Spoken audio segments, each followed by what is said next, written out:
Last year, I had the occasion to moderate a conversation over a very interesting book. It was called Unequal, and it was based on field research in Bangladesh, Nepal, and India. And the author of that very, very interesting book, this is the book here, is Swati Narayan, an academic and activist who it's a widely celebrated book now in certain circles in India. What Swati did in that book is that she did field work in Bangladesh, and she did field work in Nepal, and she did field work comparing data in India. Now, I'm not going to get into everything, every region that she did field work in, but since she traveled extensively to Bangladesh, and she did a study of how Bangladesh uh, moved ahead of India. She gave us anecdotes from the ground about how it was moving ahead of India on so many human development indices. According to her book, the sanitation was better, the schools were functioning better, and even data by agencies all over the world have noted Bangladesh's amazing development. But then now we have what is unfolding in Bangladesh today. So my first question to you, Swati, is how do you, as someone who has done the work on the ground, seen a country which was poorer than ours, which had worse development indices than us, come up, and then it just blows apart because it was authoritarian? What is your take on what is happening in Bangladesh? These are the most important times in Bangladesh, but not unexpected. For those of us who have traveled to Bangladesh, this was a time waiting to blow up. And it may sound, otherwise, Bangladesh is considered to be one of the great mysteries in social development. They've gone ahead, but it was known that it was going ahead socially, economically, but politically, it was very fragile in terms of its democracy. Um, so people in Bangladesh wouldn't speak much about the politics. They would speak in drawing rooms behind closed doors. But it was obvious that you cannot have an authoritarian regime for more than 3 elections, which were supposed to be rigged.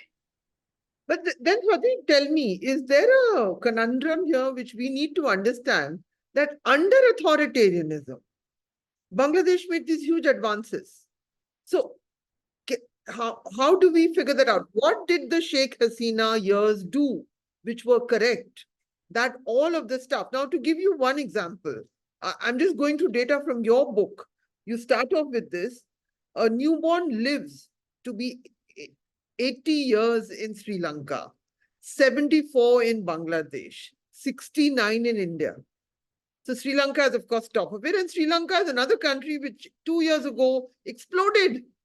So all our South Asian neighbors, which are moving ahead of India in development indices, even though a section of the rich is much richer and powerful in India, big capital is thriving on a very large extent in India. But all our neighbors, South Asian neighbors, and you have also studied Sri Lanka in this book, and they're blowing apart politically. So, and one more data from your book itself in the areas that you surveyed, just so that the audience gets an idea of what you're saying. And it's random. I'm picking up random data from your book. You found 99% of the homes of the area that you surveyed in Bangladesh had toilets. 96% of the area that you surveyed in Nepal had toilets. In Bihar, with which you were doing a comparative study of sanitation, schools, and so on, in that area, 14%. So you had 99% of toilets in Bangladesh, 14% in Bihar. Now, but the question is not right now about the toilets and the moving ahead. The question is all these countries which have gone ahead, they're exploding, they're imploding. So the question for you is, have authoritarian regimes in our neighborhood actually enabled some of the development work to go ahead? I mean, how would you rate Sheikh Hasina on that front? No. So let me be totally clear in terms of this analysis and even larger data that is available at a macro level. Bangladesh started overtaking India in around 1996 to 2001. So 25 years ago. Since then, we've been noticing that Bangladesh's literacy, life expectancy, school participation, healthcare, everything has been improving. Sri Lanka, for the last 50 years, even at the time of India's independence, literacy rates in Sri Lanka were far higher. Women in Sri Lanka could vote. So none of this is new. The development in Bangladesh is 20 years old minimum, and in Sri Lanka, at least 50 years old. What is happening is this social development is sort of creating a tinderbox where people's aspirations increase, they're literate, they expect jobs.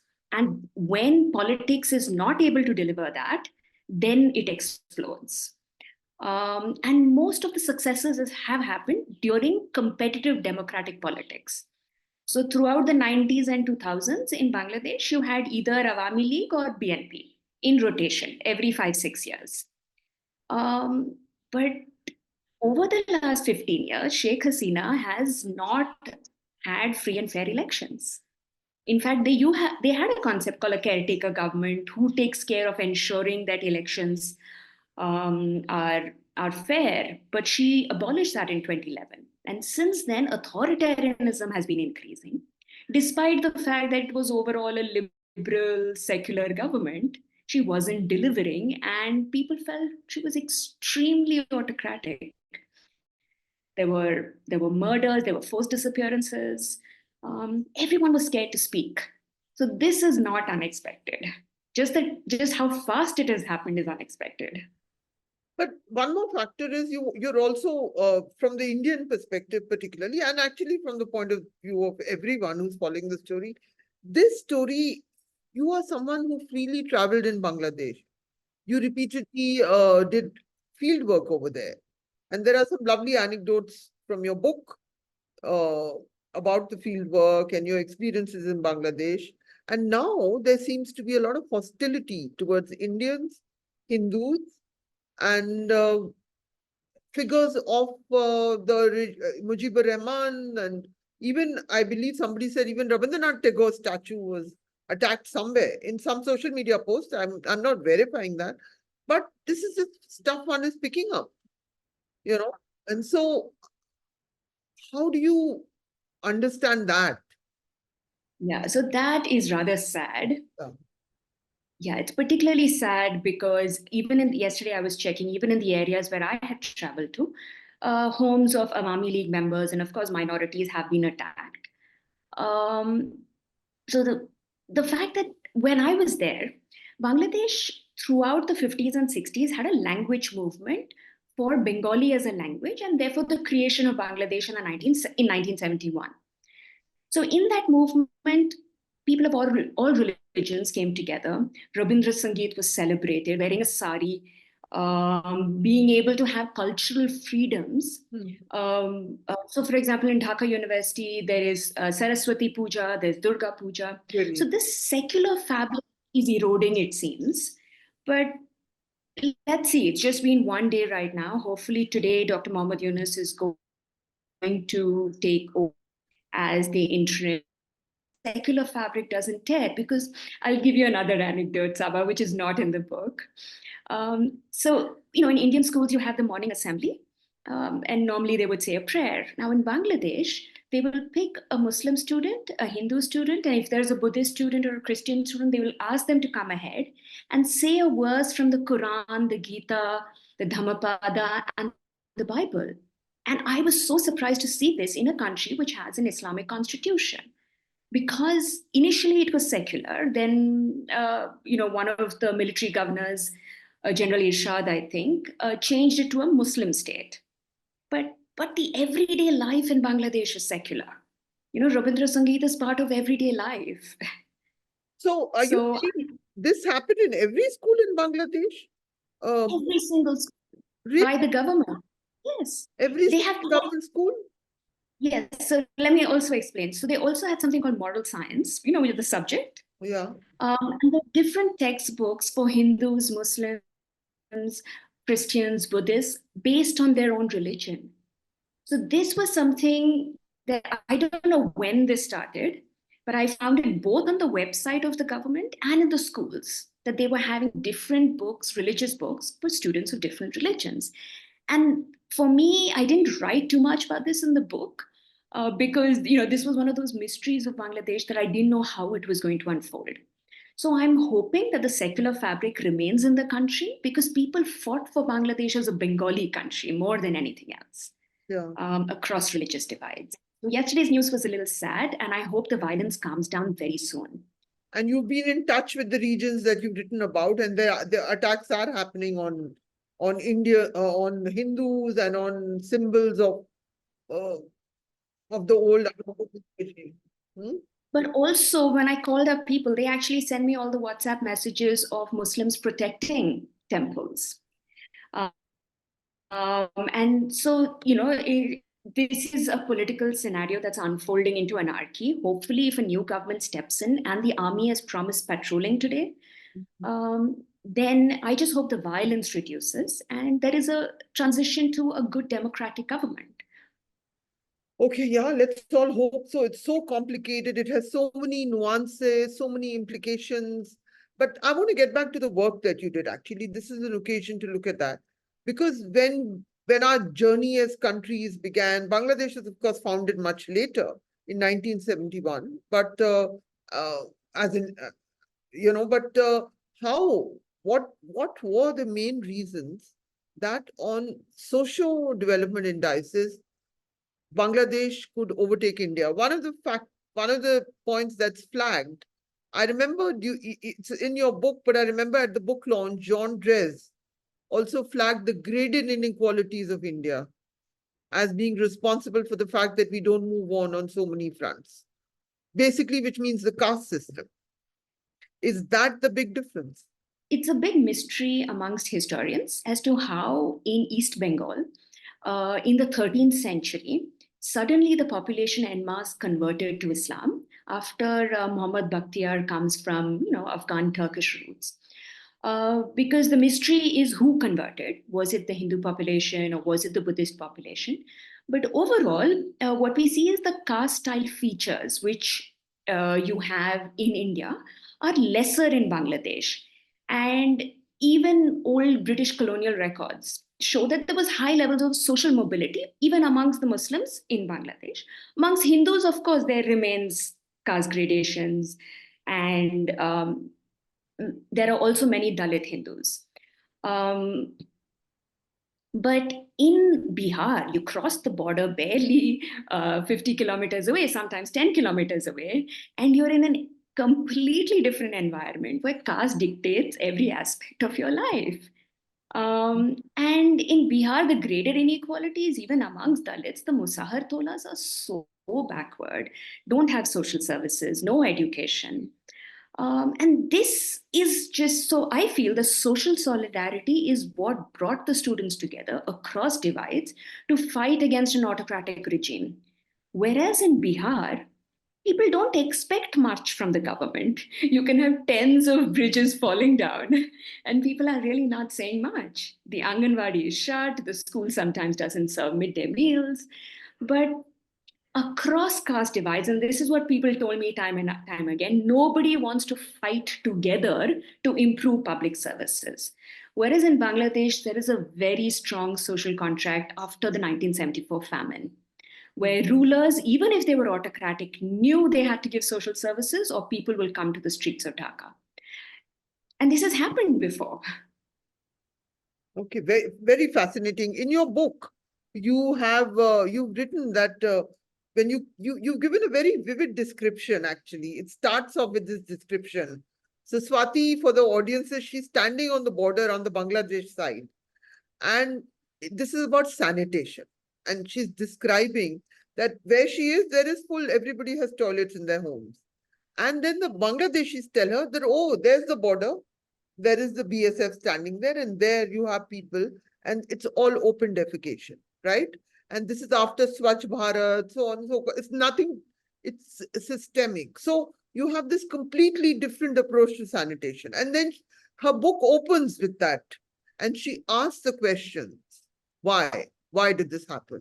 Why have they moved on? And she's giving you field surveys from the field in Bihar and from the ground in Bangladesh.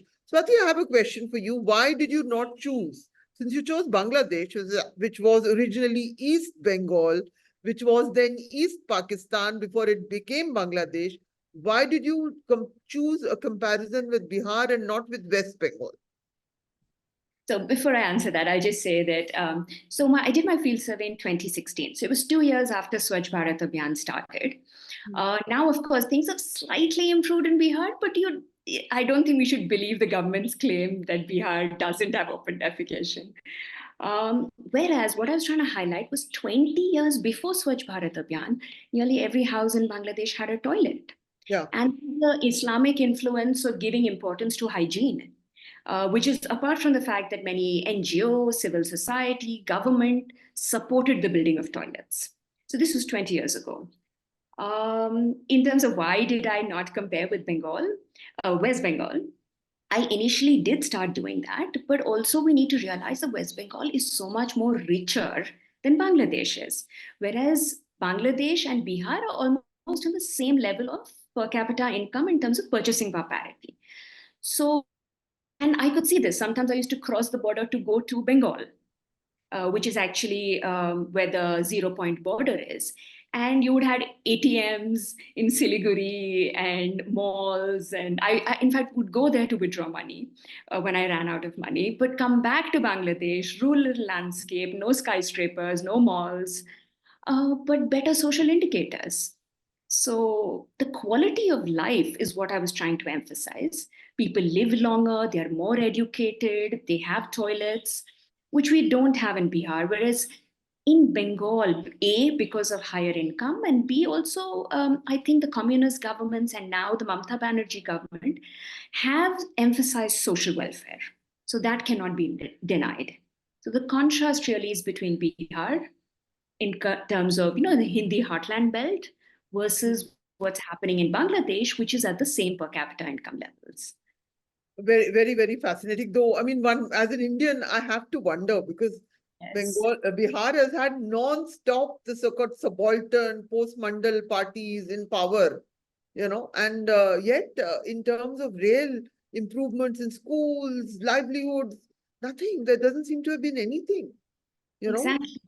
It's depressing almost. So we talk about social justice politics, but there is no justice for the people in a general, larger sense. Their lives are not improving. So that I feel very when I read your book, one of the things that strikes me, it's also it's also calling out the limitations of social justice unless you actually have structural improvements. But you also make the point, again, we get back to the graded inequality point that many of the teachers, for instance, because they come from a certain social background, they don't even think it's important that students who are poorer, who are less privileged need a certain kind of education. You've written that in the book. It's one of the lines that I had marked when I was doing your book event. Yeah. Yeah, and social distance between teachers and students, for example, and therefore their mothers are unlikely to tell the teacher to come to class on time. So I'll give you some statistic, for example. In the schools that I went to in Bihar, 41% of the teachers were actually not in the school, in the classroom at that time that we had to go to. And in Bangladesh, it was 18%. So teachers really don't care. And the reason is not that they're not well paid, they are. But even if most of the students are coming from a lower social caste than they are, and sometimes it could not even be, it could just be a subcaste than they are, for example, Musahar children, then they're not interested in educating them. And this is the problem of graded inequality. And like you said, I think only structural change will bring about that change, not cosmetic change. So, affirmative action or doing reservations, etc. When the rate of literacy of Musahars is already right now at less than 50%, how would you expect them to get higher education seats? The point is just to clarify for the sake of our audience, Musahars are among the Dalit castes of Bihar, and they are they are the poorest. especially now that we have a conversation about quotas within quotas. They are the poorest of the Dalit castes And the most discriminated against, and even the amongst the Dalits, right? And you also have this in Uttar Pradesh. And the whole population of Musahars, who was formerly called rat eaters because they have suffered from so much discrimination for generations that eating rats has become part of their traditional diet. Because they, so again, another statistic in Bihar, 96% of Dalits don't own land, and 50% of OBCs don't own land. Whereas in Bangladesh, only 8% don't own land. So, 8% of whom? Who are we talking? You're giving a caste figure.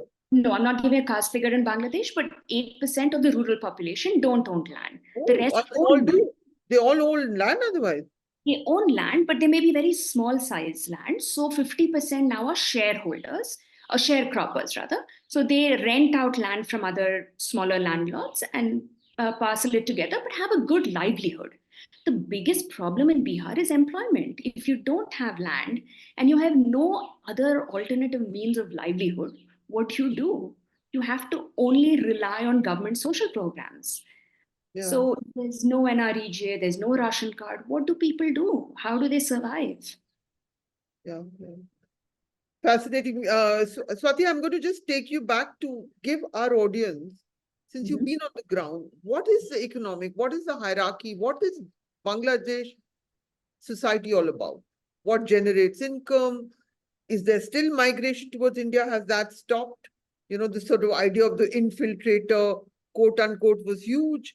I don't hear so much conversation about it. In fact, I actually know of one woman in my neighborhood in Delhi who's a Bengali Muslim, and but who tried to send her daughter to Bangladesh, but she got caught Exactly. there because there were issues about whatever various things.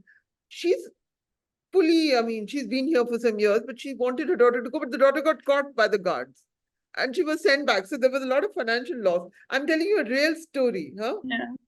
Because whatever she did not like certain things that were happening here with her daughter, not from the social, in her own personal space. So she paid her agent money to give you go to Bangladesh. It's now doing very well. Precisely. And you gave an anecdote that I'm trying to tell so many people, that it could be reversed. They thought I was an illegal person. And I had to, in every village, and I had to tell them, no, no, I have a passport, I have a visa, I didn't jump the fence. Yeah. So I think we don't realize how prosperous Bangladesh slowly is becoming. So one is in rural areas, people are either sharecroppers or they have their land. So agriculture is very important. The land is very fertile. So after the Green Revolution, poverty has declined to a large extent because of productivity from land. And in urban areas, you have now also, sorry, in rural areas also, you have factories. Simple factories, agro processing, jute mills, dairy, poultry. I went to a tea factory in rural areas, and rural women will go and work in these factories carrying a steel dabba every morning there on the national highways. And in urban areas also you have the ready-made garment industry and so many others now which are connected to international markets. So the private sector is booming in Bangladesh. uh, government, but of course they're not creating enough jobs, and government jobs are always have been prized because they come with so many perks and the official car. So but the biggest problem in Bangladesh, and this, I mean, anybody would tell you, is corruption. And in the last 15 years, corruption increased to such an extent that it was eroding really the fabric of the country. It was, I mean, to get a visa, like you said, everything depends on an agent. Um, so it was not a very healthy democracy and it was undemocratic. So while socially, economically, it was doing well, politically, it was really in declining. It was called an electoral autocracy, just like India currently, I think before the election was considered to be one. Yeah, well, I mean, Bangladesh is obviously way.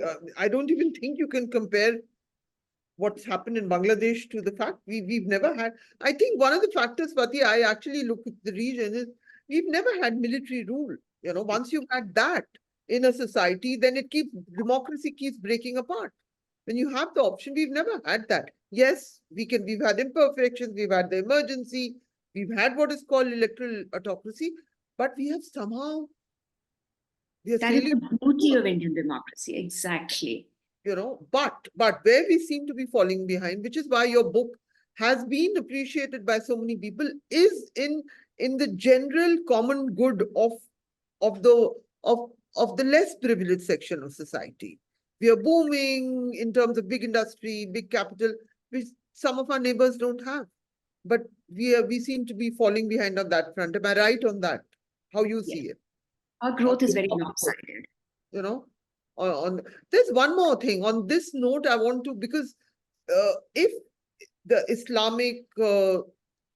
if the Jamaat-e-Islami get greater control over Bangladesh. I mean, politics has been determined by two women for decades. 25 years. Sheikh Yeah. Hasina.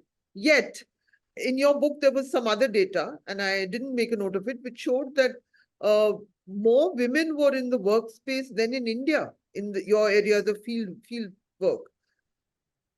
Since you have spent time in Bangladesh, if the Jamaat takes over, would it be of the nature where they would reduce women's participation?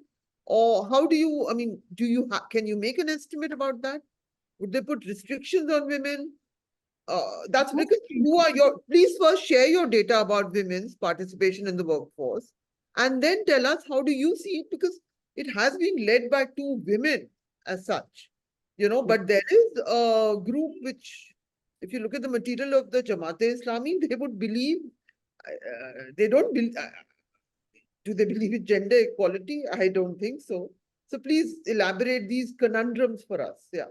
Sure. So the gender conundrum actually started with the 1971 war. And everybody says there was an awakening of feminist consciousness. The reason being was very simple. This liberation war used rape as a weapon of war by the Pakistani army. And there was mass rape of women at that time. And Sheikh Mujibur Rahman gave this term called Birangana, which is the women, many of whom actually gave birth to children who were given up for international adoption. So after this time, Bangladeshi women, especially in rural areas, realized that nobody can help us. We need to help ourselves. And Parda norms were broken. And for survival, women started taking up whatever jobs were available. On top of that, 4 years later, you had the famine, the 1974 famine. So that is when I think, the social contract, and Naomi Hussain has written about this, between the rulers and the rules was established, and the citizens was established. And the NGOs started blooming, women's movement started blooming, and NGOs largely 90% employed women. So, and right now, the only parties who, apart from the military dictators who have been in power, have been BNP or Awami League. And the BNP, though it's less secular than the Awami League, we've never had, for example, the Jamaat as the leading party. It's always been either BNP. So hopefully they will not regress to such an extent. And I think, let's be clear, this movement was led by students, and many of these students have been women students. In fact, I've seen so many wonderful stories where now they're taking over functions of the police, of controlling traffic, cleaning the roads. So they seem to be idealistic students. Many of them are women. In fact, in Bangladesh, women are more educated than men. Across classrooms, I saw more women than I saw boys, because boys start working very early. So and they had a female secondary education stipend program, which really increased girls' education. So unless there's extreme Islamicization of Bangladesh, hopefully it will not descend into some form of anarchy also. If stable governments are formed, then I think it sounds good for the country. And it could also be that new political parties emerge in this political vacuum. What is you're looking at development indices, you're working in this field, your work suggests you care about schools, education, sanitation, all these things. What is your view of Muhammad Yunus, who is likely to lead Bangladesh at this point? How do you rate his work, his impact on Bangladesh? He is a Nobel Prize winner. We know that he's done some. Please explain his work to us, and that will be my final question to you, Swati, because I think that's going ahead, unless you want to add something to the conversation. Please, yeah. No, sure. So I think choosing him as a pick to be the interim advisor has been very intelligent by the students because he's internationally respected. His in terms of the impact of microcredit. So I've given some statistics. Almost 2% every year of people go out of poverty because of microcredit, and this is what has spurred entrepreneurship in Bangladesh, right?